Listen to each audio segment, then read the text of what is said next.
At China's most recent military parade, it showcased its nuclear power like never before. For the first time, China displayed its nuclear triad capability, consisting of land-based, sea-based, and air-based systems. Remarkably, China unveiled 3 new types of land-based intercontinental range ballistic missiles in one go.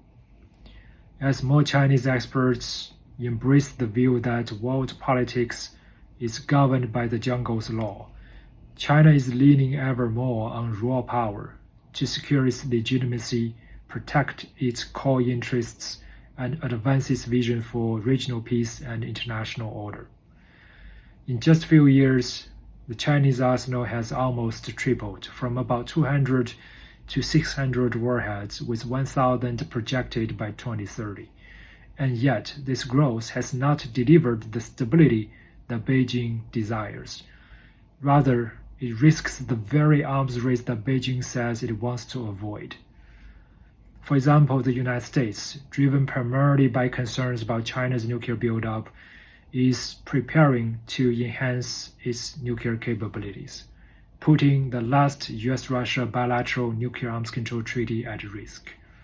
Across Asia, China's nuclear buildup also provides some political cover for North Korea's own nuclear expansion, pressures South Korea and Japan to consider nuclear weapons, and risks an India-Pakistan nuclear chain reaction with global consequences.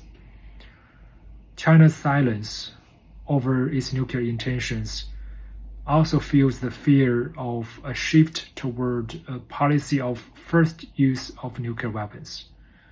China's increasing attack on American extended nuclear deterrence could also backfire.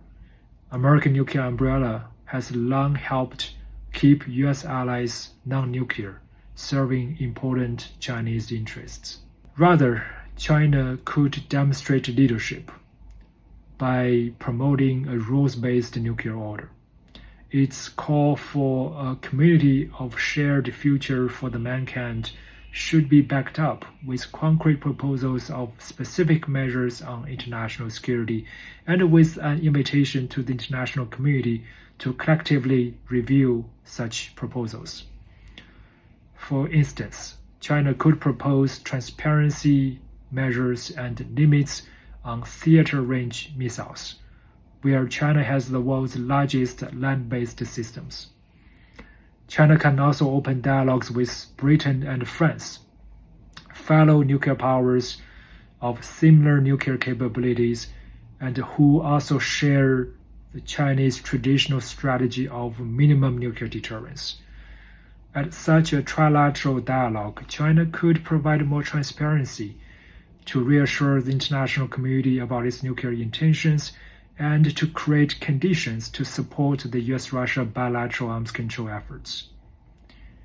And if China rejects American extended nuclear deterrence, it should offer credible alternatives to reassure its neighbors, starting with listening to and acknowledging these countries' security concerns. In essence, China can choose leadership over escalating fears.